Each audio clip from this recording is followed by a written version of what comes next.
Good afternoon, I'm Joe Dworsky, and welcome to Freedom to Buy, presented each week by SuperNet, which is the only payment network that enables credit card payments for cannabis merchants and consumers. Each week, our podcast will take you behind the scenes of banking, finance, payments, and technology to help educate both businesses and listeners like yourself on how to make the most of your purchasing power in the world of credit. Today, my next guest is a 27-year-old disruptive entrepreneur as well as finance and Web3 specialist, João Fouad. João leads Highline Venture Builder, an international hub for companies, investors, and startups dedicated to promoting new businesses and technologies for the Web3 and blockchain era. João, welcome. Thanks for having me here, girls. Well, it's all our pleasure and very excited to learn more about Highline Venture Builder, as well as what you're doing with Web3 and blockchain. Plethora of information that we can dive right into. So why don't we start with you giving us a little overview of Highline Ventures, what they do, and what's the mission of the company? Well, great that you asked that. I mean, first of all, I don't think anyone that starts like a group or holding or a paper start with that idea. You know, we just started as a marketing agency, but I got deeper and deeper into my clients' product, and financial issues and stuff like that. So after I worked so hard, I said, like, I don't want to work from you. We don't have like a client relationship. We have like a more partner relationship. So we start to integrate that project into an ecosystem. So nowadays we just developing the biggest hub in Brazil, and I don't know about Latin America, so I just say Brazil, of innovation through these new technologies of Web3. So that's our mission, just to build the world that we believe, that technology in a way, and to serve us humans, of course. Okay, great. That's interesting, and obviously, this is your generation. I mean, I'm older than you, and this Web3 blockchain technology is the new millennial generational technology that obviously we're going to all eventually be involved in some way, shape, or form. Can you share with our listeners what is Web3 and expand on what Web3 era means? Because I know I'm not 100% familiar with Web3.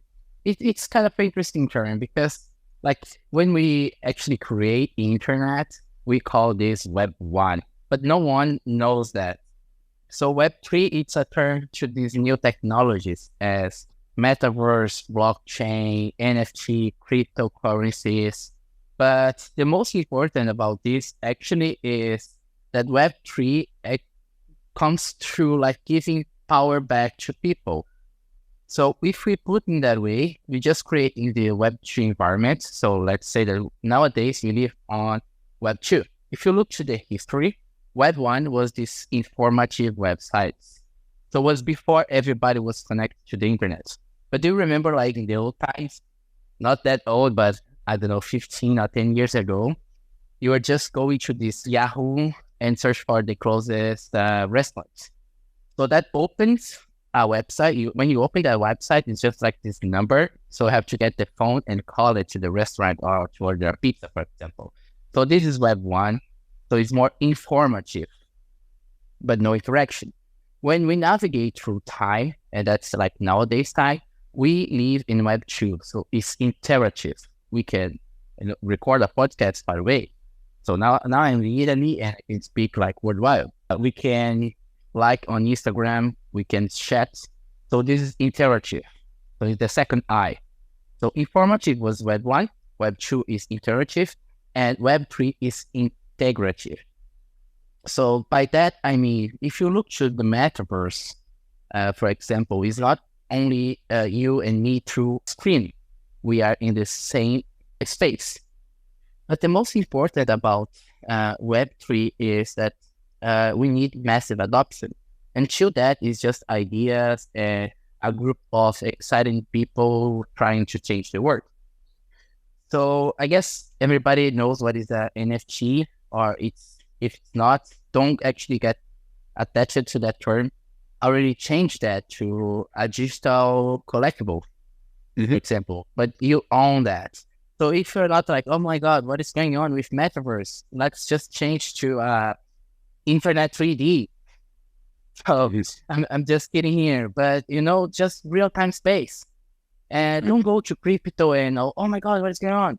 Just call it as money or digital currency. So Web3, is Web3 include the blockchain, cryptocurrency, and the metaverse? Is that all part of Web3? It is. And if you just to add this detail, blockchain, of course, is block and chain combined. But the most interesting thing is transparency. Like nowadays, when you make a transaction to the bank, it's also kind of a blockchain, but it's inside the bank. You don't actually see it. The revolution is that you are going to see each transaction of the world soon, hopefully. So that's about transparency. The blockchain is just the technology. The most important is what actually that changes to the world. But yeah, you're right, Joe. So the blockchain is really like the train tracks, if you will. So everything can operate. And I understand, I come from the banking world, and I know the banking world is looking to embrace blockchain technology. Some banks are more forward-thinking than others, and they're trying to engage the blockchain for settlement purposes, B2B and so forth. I haven't seen B2C yet.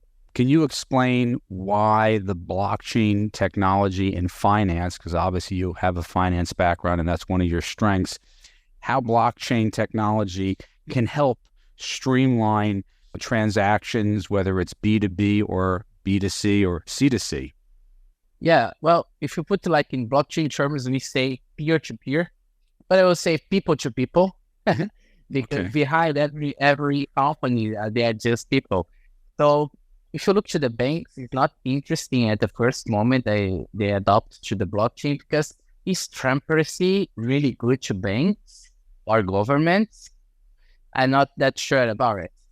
The biggest thing on blockchain is that all the people in the world can see where the money is coming from and where it's going to. So that's changed also because the speed of a transaction is just greater.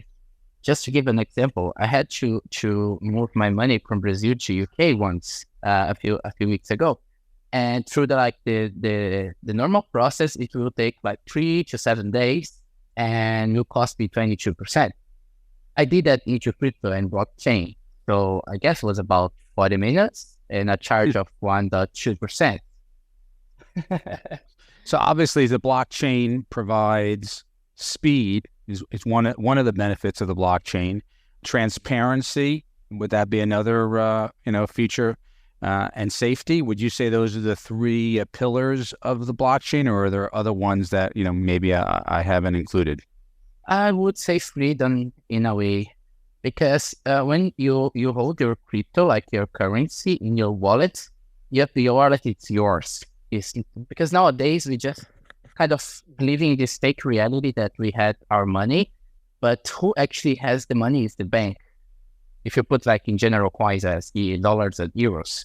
So I also add custody as one of the biggest thing on blockchain, because it's your own money with your wallet and your keys. The keys is to open the wallet. So yeah, now the money can be really yours. I see. Can you expand a little bit about the safety of the blockchain? Because there's a lot of people out there that, from a finance perspective, you always hear about cybersecurity issues, hacking, and so forth. You hear about these issues with the banking sector. So how can the blockchain make banking safer, or as you would say, peer-to-peer transactions as well, safer? Okay, well, I don't want to get too technical here, but just to change two things. So your wallet, it's a thing. So it's where you actually, hold your money. Blockchain is the process to transfer it. So your wallet can be wrecked. Okay, you can hack a wallet. It's on the internet, so everything on the internet, your computer, us here, your cell phone can be hacked in a way. But if you move that to a cold wallet, so a wallet that is not connected to the internet, so we have brands nowadays as Ledger, for example. It's not possible to hack. Okay, but blockchain adds technology. I would not say that it's 100% because just a few things in life is 100%, but no one knows so far how to hack this. So it's safer than ever. And if you look to like some, I don't know, news and say like, oh, this exchange, that is the way we call banks into crypto, the exchange got hacked. So actually the wallet got hacked, not the blockchain. And they can go through claim that money if they go into the technology. So you're saying the wallet of the individual on the exchange got hacked? Because we heard about all these exchanges recently filing for bankruptcy. I don't think it was for hacking purposes, but maybe you can walk through. Let's use Coinbase as an example. Coinbase is one of the largest, most recognizable exchanges for cryptocurrencies and so forth, obviously publicly traded here in the United States. So if you have an account on Coinbase, okay, I guess Coinbase has their own wallets where your account is in, but that's online. That's not cold storage. Cold storage is when you would move it into your own wallet that you can keep in your own possession in a safety deposit box. Can you talk about, I guess the exchanges that people transact on in terms of the cryptos and the NFTs, like a Coinbase, and some of the benefits of working with that type of exchange versus taking it offline onto a cold storage? Sure. Well, as humans, we lose keys, right? I guess I have lost my keys, 3 or 4 times just today. So those like exchange, what they provide of services, and they're like based in loyalty, and they are just confident that they can hold your money, and you can believe them or not. Money is more about belief. So everybody believes in dollar nowadays, but if the word change the idea, dollar just go down. So I would say that for people, they definitely need to have an online wallet, as Coinbase or Binance, for example. That depends on which country you are, so it's work best. Or just use a VPN, and change your country online. That's also here to use it. But I think it's useful to have like a few money there, or it's just something that your like daily basics. But I will put like my money into a hard wallet that I bring with me or left home. So one strategy to be more careful is to have your keys, because it's not only a password, it's like 12 words. Okay, so you just spread it. So just put in a piece of paper, just put in an online document, or just a tip so you can remember. The best one is memorize. So yeah, I will go to that way, and for sure, I would never put my NFTs on those online, only if I want to sell it. That's the NFTs. What about the cryptocurrencies? Same? Same. Only what I use. I mean, if I need to transfer, I put on my online wallet and make it. Otherwise, I just keep that in a hard wallet. Okay, I understand. And I see that just doing some of my research for today's interview, I guess I see that you were one of the winners at the 2023 Crypto Daily Awards. Can you talk a little bit about that? Oh, yeah. Actually, when we put this, like all these subjects as Web3 and crypto games and stuff like that, the way I see it, as I told you, is I just need to put things easier to people. So nowadays, when I launch an NFT project, it's so easy to understand. So it's more about communication. So my background is also in marketing. So I was talking to Crypto Daily, and they say like it's so easy to understand. So it's easier to the market to accept it. So I just become like the judge to entrepreneurship, because you can have the best idea in the world. If your customer do not like if you don't get customer, it's hard to achieve your goals in capitalism. Exactly. So yeah, I would say, yeah. So the marketing, absolutely. So that gives me a good segue. Talk a little bit about your marketing background, because I find that interesting. So you started your career in the marketing world, and as we know, marketing is very important. It translates into sales, and if you don't have a good marketing program behind you, you can have the best widget on the market, and no one's going to know about it, where the widget across the street is far inferior to your widget, but they're putting money behind the marketing plan. Can you talk a little bit about your background in marketing and how you evolved to where you're at today?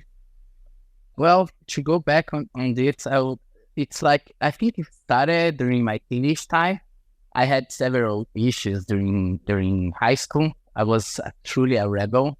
I got expelled 3 times, and after that, I was just like, oh my God, what I'm going to do in my life? I don't fit anywhere. So I just got deeper in my self-knowledge and realized that people can be the biggest trouble on your life or the biggest solution. That's exactly how you handle that. So I started to study human behavior, and I say, okay, so behavior is the most important thing. Now I want to make money from that. So I put like human behavior in how can I sell it?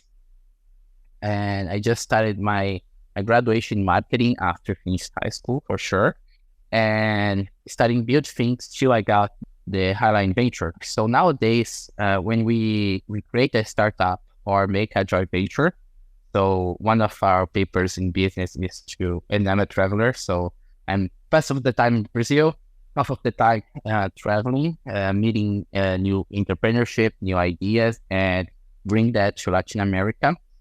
So every time that I bring new business or start a new startup, I provide all the technology that I really developing, and of course, marketing again, because our thesis is business needs to be profitable in 6 months. And the marketing is such a powerful thing that everybody can see everything, can sell everything. But I'm not okay with that idea. Mm-hmm. So I just like to sell things that make people lives better. So when you say the truth just sells it. It's incredible. No, I agree with that, and but it's getting that message out there. It's delivering that message, and if you don't have the voice or the marketing, if you will, behind that product or venture or business, then the voice won't be heard, and the word won't get out. And the truth won't get out. But that's really very, very interesting, and how you got where you came from in high school to where you're at today, and understanding your background. That leads me into my next question, because you said you wanted to understand, human nature, if you will. And reading your bio and doing my research, what I found very fascinating is that you are a master coach in emotional intelligence. And emotional intelligence is very critical to success in all walks of life, whether it's business or personal. But there are many, many people out there in business and in the personal world that don't have emotional intelligence. Everybody doesn't have emotional intelligence. Can it be learned? Possibly. But can you expand on your master coach credentials and emotional intelligence and how it has helped you and your business? First of all, I blame the system. So I guess the continues revolving away, but that's not an excuse. I mean, of course, the environment always wins if you look just to that one person. So, but the second part is you need to get responsibility of your life, and in order to achieve goals, you are the only one responsible for that. So it's kind of funny that in school we learn how to write, we learn how to read, but we don't learn how to listen. By that time, so I realized that we need to listen to people. So after listening them, I said like, okay, I need to change myself. But who am I? So I just got this Les Miserables in French. I don't remember how it's in English, but it's just this question like, who am I and what actually I'm doing here? So, but it's just open questions. So I started like looking to this millionaire culture as I could. So I started with Ikigai, which is a term of proposal. So it's just these 3 questions that kind of leads you to what is your mission. So what I'm good at. So you need to reply that question.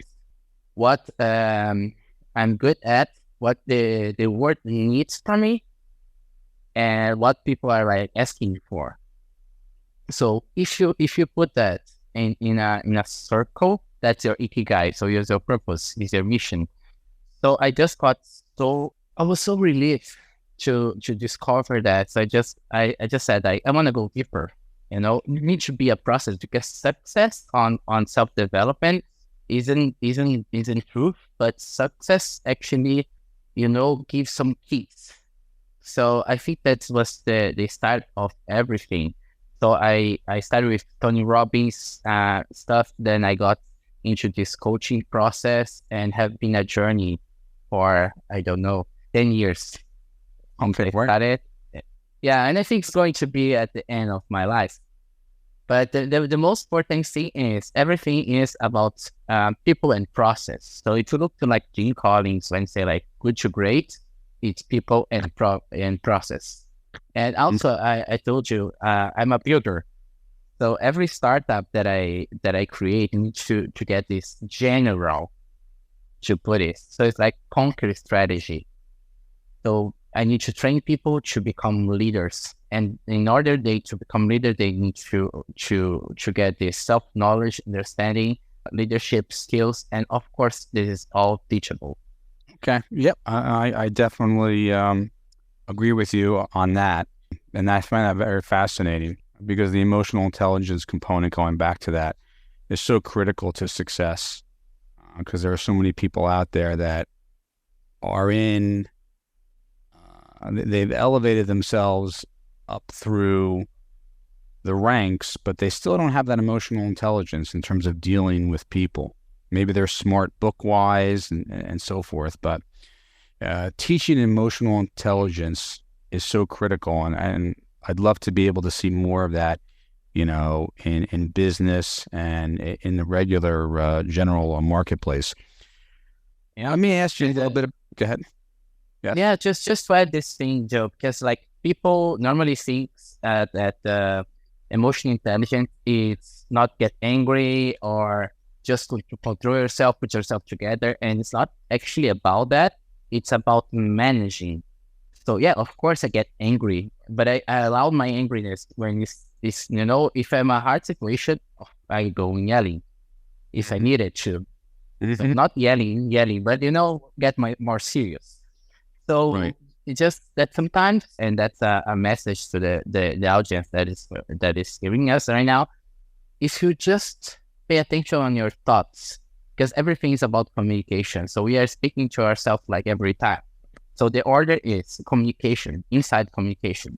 The talk you have inside your head leads you to the thoughts you actually have it. So am I feeling good? Am I feeling bad? So that is a thought behind it. Sometimes it's just like, what I'm feeling, and you don't know the reason, just stop, look to the past and try to remember, because a thought can just go in your mind and follow. So communication, thoughts leads to action, positive or negative, and then that's your results.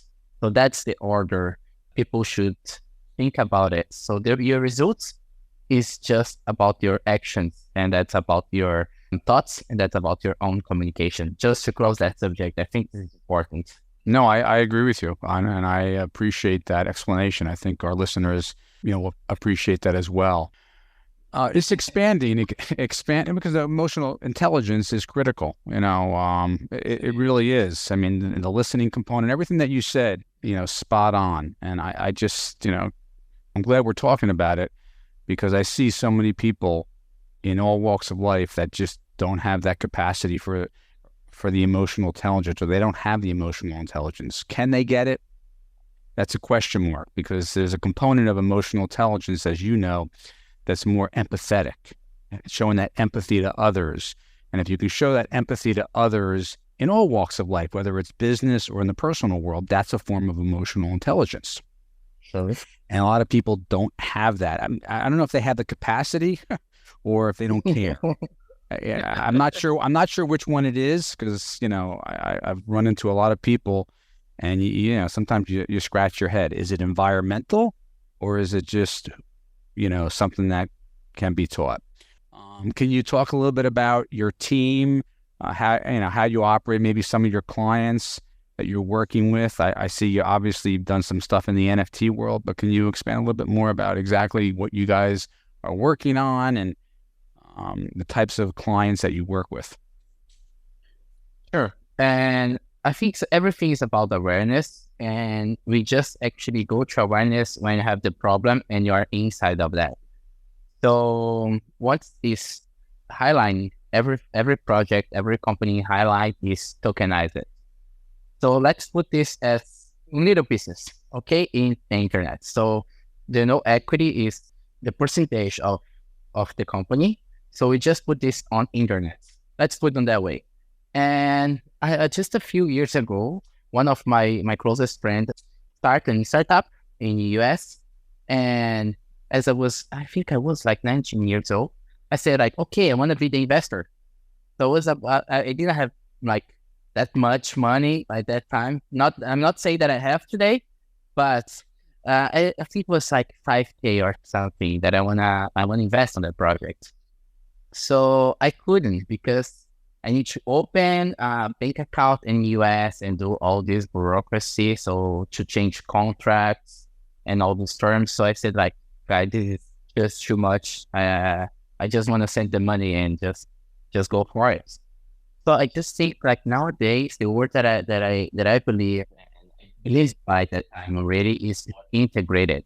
So we kind of create this ecosystem that everyone in the world can invest in startups or ideas that they believe. So I just don't want to like invest in Tesla because it's just far away from me, I don't have a chat, or I don't know what Elon Musk does since they're studying and what is the Tesla plan for sure. So I just want to invest like in close projects. So we kind of create this platform of tokenization. So every company of the group can be invested from everyone on the worldwide. So okay, that's Highline Ventures right now. We are actually launching that platform in September during several events in Europe of technology. So that's the biggest idea of it. And of course, our background is in marketing, so everything needs to be felt. We launched a crypto game. I guess it was like 2 years ago, and we made like a great result from that. So I said like, okay, crypto now it's on fire. We all get like 2021, 2022 as a crypto hype. I just embraced that since the beginning, and I said like, okay, the world is ready. So since then, we launched like several projects into Web3, metaverse, and artificial intelligence. Okay. And, that's the big buzzword today, artificial intelligence, right? How do you see AI playing into the NFT, blockchain, Web3 arena? Can you talk a little bit about that? Yeah, sure. Just to like calm down the audience, AI won't control us, at least not so fast. So, well, I think we are not ready to integrate NFT and blockchain through AI for sure, because just about data and stuff. But mainly AI is on hype right now because we achieved the point of hardware. So now it's possible. But the AI, I don't know, for 30 years, 40 years, we're trying to reach that. The thing is, all the companies, and if you're an entrepreneur for 1 or 2 years or an executive, you're always trying to make decisions from data to become more data driven. But the thing though about data is, where should I put them? So where is my data? Where is it? So now we have platforms to put the data and to organize that. But more important than that, just the best truth is, okay, I know where to start my data. I know how to organize that. So what is next? So that's AI time. Okay. Because it's provocative. So we can generate from that. And ChatGPT, of course, opened this gate. I would say it's just the beginning of a revolution for sure. I mean, that's what they're saying, and it seems very fascinating. The question is, how does it play out? Good, bad, or indifferent? This is great information, João. One last question, and then we'll wrap this up. We've talked about, the blockchain, Web3, and, cryptocurrencies, a little bit about NFTs, but it seems like you guys are doing more in the NFT world. Can you just give our listeners an understanding of non-fungible tokens and what they are? I see that you've done some work with some many celebrities in that space, and just explain to them the way that I understand it, or the way that I like to, discuss it with people is if it's like art in the virtual world. But can you expand on it, what an NFT is? Mm-hmm. Okay, if you put like in the terms, no fungible token is something that you can't combine. So let's say you have 2 apartments of 100K each. If you combine it, you can't combine it. So you have only 2 apartments. It's not 200K. So that's the difference between a fungible token and a non-fungible token. Mm-hmm. Okay, so that's just to start with that. But the way I look NFT as celebrities and stuff like that is the revolution. It's not to talk about NFT at itself, because the technology needs to serve us. Let's say that you are going to a concert and you bought a ticket, you're so excited, but you just got ill. So you're not going to that concert, that you want to sell the tickets. So nowadays you go to a marketplace or a community chat, a fan base, and say like, hey guys, I have this ticket, need to sell it. So someone texts you, say, I want to buy it. And okay, should you send the tickets to email before it got paid? Can be dangerous. I know, have a lot of scammers around. So if that is an NFT, you can just say that you're going to send it. So the person can send me the money, and the ticket only arrives to that person if the money arrives at the same time. So that's the power of the NFT if you're saying about concerts and tickets. Mm-hmm. Another problem that it's like a smart contract. Mm-hmm. So let's say that's like this invisible hand that hold both, so the money and the tickets, and it's written on blockchain, so it can be changed. So at the same time as the ticket is moved or transferred, the money goes to the other person. So that's a benefit. Way better than nowadays. People need to sell tickets. Also, another problem is that a lot of people say in the concert, they buy like 10, 12, 30 tickets. So Taylor Swift just opened a concert in Brazil, and they're was out for 10 minutes, 12 minutes, because people bought a lot to resell it. So you can also put a rule on your NFT that every time that they sell, you get a 50% commission. So no one would like to sell it. So we kind of have these strategies just to get fans better. And another example, Joe, it's flight tickets. So I bought my flight to another country, but if I can't attend to that flight, I just lose it. Or I have to change it, but I can transfer to you. So that's fascinating. I mean, that's a great overview of understanding an NFT. I mean, I'm sure you can talk about NFTs for hours. I think I wanted our listeners to have a basic understanding. I think you did a great job, because I know it enlightened, my understanding of an NFT. Well, let's wrap it up. We're on our 30-minute mark. I thank you for your time, João. Thanks for listening to Freedom to Buy this afternoon, presented each week by SuperNet. You can learn more about our payment network by visiting our website at supernet.ai. You can also find us on our podcasts, Freedom to Buy at cannabisradio.com, as well as Apple Podcasts, Amazon Music, Spotify, and Google Podcasts. João, how can our listeners find out more information about yourself and Highline Ventures if they are looking to learn more? Well, if I like more into a corporate world, my LinkedIn is João, not that easy, but Joao, Fouad, Fouad. So LinkedIn is kind of the best, or just use the same name on Instagram. Okay, great. Well, thanks again for joining us this afternoon. And please join us next week to learn more about your freedom to buy. Thank you, everybody.